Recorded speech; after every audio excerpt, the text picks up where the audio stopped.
What were your opinions on the LGBTQ plus community? Well, I don't think it's one community. Really? Yeah, I mean, how could it be? Just mashed together in alphabet soup.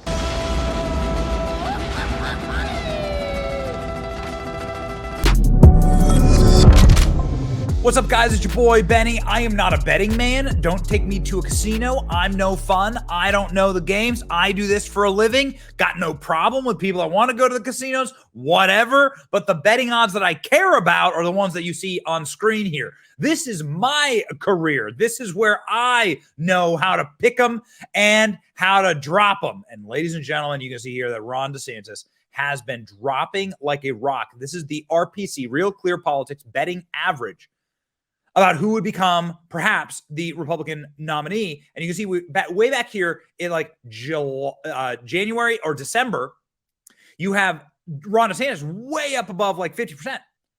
Donald Trump down here, because it wasn't necessarily like the midterms weren't like the triumphant results that a lot of people thought that Trump would have, so on and so forth, whatever. There's a lot of stuff that goes into this. And then whoop, that changes, and Donald Trump hadn't ever seen the earth ever again. Ron DeSantis, on the other hand, is through the earth's crust and directly into the magma at this point. But there's something that I want to show you here. Check this out. Whoa, what the hell is this little blue line? See, all of these other people just muddling around 2% or 3% or 4%. These guys, they don't got no chance. There's no chance here for any of these people, except for, whoa, what's going on here? Boop, little blue line, Vivek Ramaswamy. Vivek Ramaswamy is now effectively tied in the betting odds against Ron DeSantis. Ron DeSantis heading the wrong direction, Vivek heading the right direction. And why is that exactly? Well, every single clip we end up tweeting of Vivek interacting with someone he's not supposed to interact with, right? Here, he's interacting with a pansexual reporter who's trying to bait him and embarrass him with questions about alphabet community stuff, right? Questions that are designed in order to hurt Vivek, to embarrass the right, to give the right some type of moment where it can go viral in lefty journo, Twitter, whatever, Mastodon, whatever stupid website, Reddit viral, right? Go viral on Reddit, right? Something that embarrasses conservatives. They ask these sort of trick questions. And Vivek, dude, flipped it back around in a masterclass on this pansexual reporter, and to the gasping of those online. Look at this, 17,000 retweets, 10 million views, 90,000 likes. What the hell is going on in this clip? Check it out for yourself, and you'll see why Vivek Ramaswamy is now number 2 in the polls. What were your opinions on the LGBTQ plus community? Well, I don't think it's one community. Really? Yeah, I mean, how could it be? Just mashed together in alphabet soup. Trans is fundamentally in tension with gay, if you ask me. But what's your opinion? I'm personally pansexual, so I was just wondering what your views on same-sex couples were. I don't have a negative view. I need to stop this because, again, he just asked this person to answer her own question and she couldn't answer it. Did you notice that? What a very smart Socratic method technique to ask questions, to flip the questions back around. Learn how to ask questions. The right would do a much better job at debate if they learned how to do this. It drives me nuts that we can't just let an awkward silence, a stoic, awkward silence, stretch out before us.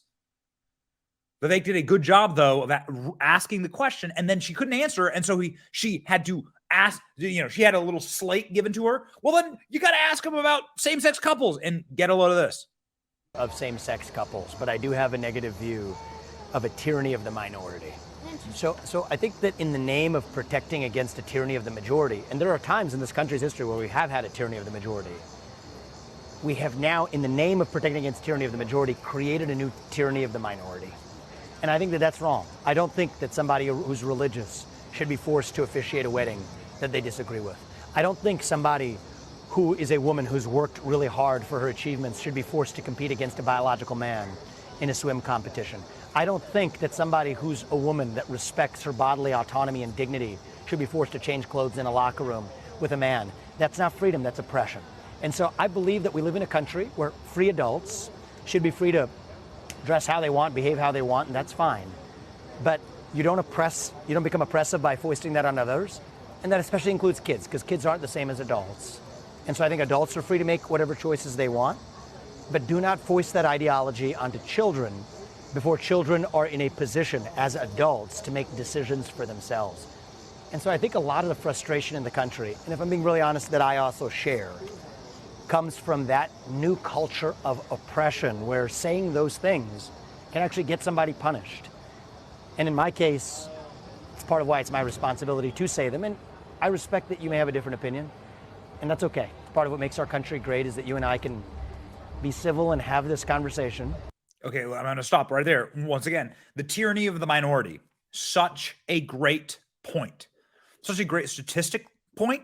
Such a great talking point. There is a vast majority in this country that is being bullied by the minority in this country. Not that anyone in the majority is trying to take away any, as it is laid down in civil society, right of said person. If you're an adult, you can do your adult things, but it's with the children that you draw the line. It's with our kids that you draw the line, whether it be indoctrination at schools, whether it be Disney, Disney Plus, Disney cartoons, the Disney Channel, whether it be Bud Light, Dylan Mulvaney, or Target. There's always a line, and that line is our children. The end. And so you make such a great, inarguable point there. Before he gets into sort of like the happy talk that like we can disagree on stuff, you shouldn't be able to disagree on that. You shouldn't be able to disagree. That's, I think, a point that he didn't make here, but nonetheless, this clip is, again, going thermonuclear. And that we live in a country that still gives us, each of us, the right to speak to a presidential candidate and back, and still say that we pledge allegiance to the same nation. So I think. But she wouldn't say that. Yeah, he should have challenged her to be like, do you know the Pledge of Allegiance? It's the beauty of our country, and that's my honest opinion. Awesome. Well, Thanks. thank you very much. I appreciate that. Thank you for your civility as well. I appreciate it. So, okay. I mean, like, it's kind of like heartwarming, to be quite honest with you, to see somebody who clearly, like, pink hair, you know, obviously a plant, somebody who's not an Iowan, clearly, who was like shipped in there from some type of like dark money NGO or some type of like weird globalist nonprofit, who came in there with a slate of questions, right? A card of questions. Go ask Vivek this. And then she ran out of things on the cards to ask Vivek. And his answers were great. And that is why that clip is going absolutely thermonuclear. I guess get you a man who can do both. Vivek was also at the same event rapping Eminem. Ashley St. Clair says, I think I love him. Do you love him after he raps Eminem? I still don't know what precipitated this, but this is Vivek Ramaswamy losing himself. Getting what he wrote down, the whole crowd goes loud. He opens his mouth, but the words won't come out. He's joking how everybody's joking now. The clock's run out, time's up, over, plow, snap back to reality. Up there goes gravity, up there goes gravity. He's so mad, but he won't give up, daddy. He goes back to these notes, he's so mad at these notes. He goes back to these notes, he goes back to these notes. He goes back to these notes, he goes back to this mobile home veterans. Back to the lab. All right. So, you know, I will take that. I'll take this any day over Joe Biden saying no comment. What do you think about the deaths in Maui? Like, literally the easiest thing to respond to. We love them and we send them prayers. No comment. Little bastard. Little bastard. Ashley St. Clair saying this, like, this actually had an interesting engagement on Vivek, and it was seen by 2 million people. I mean, again, clips about Vivek like go weirdly viral. There's like a weird obsession with him right now, and maybe it's because of the cultural appropriation of rapping. That's white people rapping, Vivek. Excuse me. That's white. That's Eminem. That's white people rapping. You're not allowed to rap like that. That's cultural appropriation. Eminem appropriating black culture, and then Vivek appropriating white person appropriating black culture. What? See how insane this ideology is? Pretty sure that Vivek Ramaswamy came out of the birth canal, taught his mother how to talk, because I've never seen a man speak this long without a single pause or stutter.